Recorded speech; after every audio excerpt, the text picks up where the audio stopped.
اعوذ باللہ من الشیطان الرجیم بسم اللہ الرحمن الرحیم السلام علیکم ورحمۃ اللہ وبرکاتہ۔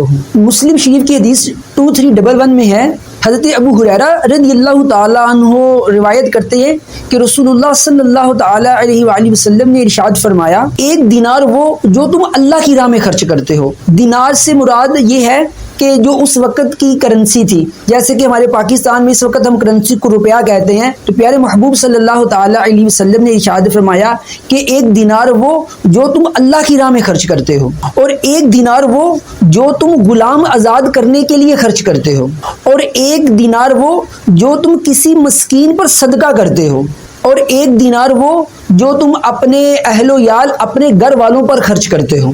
ان سب میں سب سے زیادہ اجر و ثواب اس دینار پر ملے گا جو تم اپنے اہل و عیال پر خرچ کرتے ہو۔ ایک طویل حدیث پاک کا خلاصہ ہے کہ ایک شخص اپنے کاروبار میں اور معاشی کاموں میں بہت مصروف تھا، بہت چستی اور تیزی سے کام کرتا ہوا دیکھ کر صحابہ اکرام علیہم رضوان نے اللہ کے نبی صلی اللہ تعالی علیہ وسلم کی بارگاہ میں عرض کی، اگر یہ اپنی طاقت اور ہمت میدان جہاد میں اللہ کی راہ میں لگاتا تو اللہ کے رسول صلی اللہ تعالی علیہ وسلم نے ارشاد فرمایا، جس کا مفہوم ہے اگر اس کا ارادہ والدین کی خدمت ہے تو یہ اللہ کی راہ میں ہے، اگر اس کا ارادہ بیوی بچوں کے کھانے پینے کی ضروریات کو پورا کرنا ہے تو یہ اللہ کی راہ میں ہے، اگر اس کا ارادہ لوگوں کے سامنے ہاتھ پھیلانے سے بچنا ہے تو بھی یہ اللہ کی راہ میں ہے۔ فیملی کی جائز ضروریات کو پورا کرنا یہ ہماری ذمہ داری ہے، اور اس ذمہ داری کو نبھانا یہ مردانگی ہے۔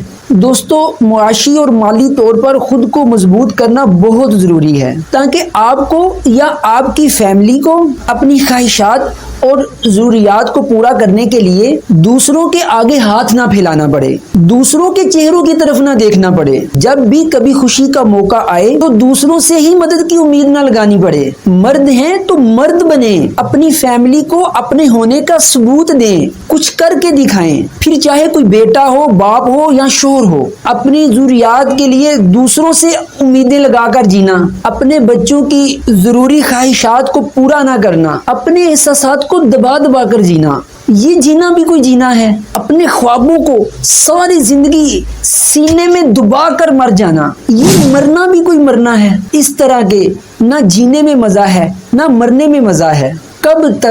آخر کب تک دوسروں سے مدد کی امیدیں لگاتے رہو گے؟ اٹھو، خود کو بدلو، حالات کا رونا بند کرو۔ دوسروں کے سامنے رونے واہ ویلا کرنے سے مدد ملتی ہے، حالات نہیں بدلتے۔ اپنے حالات بدلنے ہیں تو خود محنت کرنا ہوگی، خود کو کسی قابل بناؤ، وقت کے ساتھ ساتھ خود کو ڈیولپ کریں۔ پاکستان کے موجودہ حالات اور پھر آگے آنے والے حالات یہ تو آپ جانتے ہی ہیں۔ اگر ابھی بھی ہم نے محنت نہ کی، اپنے بچوں کے لیے، اپنی فیملی کے لیے سنجیدگی سے نہ سوچا تو ہر گزرتے دن کے ساتھ یہ مشکلات بڑھتی چلی جائیں گی۔ اگر ہم اپنے لیے آسانی چاہتے ہیں تو اللہ کی رحمت پر یقین رکھتے ہوئے اپنا مکمل بھروسہ اور توکل اللہ تبارک و تعالیٰ پر رکھتے ہوئے محنت کرنی چاہیے۔ اللہ کی رحمت سے نا امید ہرگز نہیں ہونا چاہیے۔ ہمارا کام ہے ایمانداری اور ہمت کے ساتھ کچھ حاصل کرنے کی کوشش کرنا۔ قرآن پاک میں اللہ تعالیٰ ارشاد فرماتا ہے، سورہ زمر آیت نمبر 52، اولم یعلموا ان اللہ یبسط الرزق لمن یشاء ویقدر، کیا انہیں معلوم نہیں کہ اللہ روزی کشادہ کرتا ہے جس کے لیے چاہتا ہے اور تنگ بھی کرتا ہے۔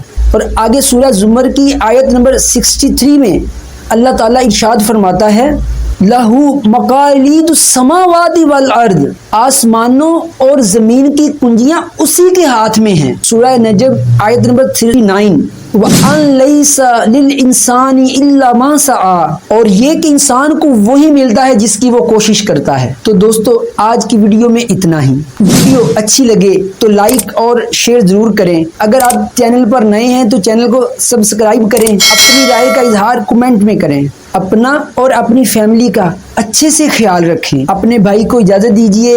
Have a nice day. Allah حافظ۔ پاکستان زندہ باد۔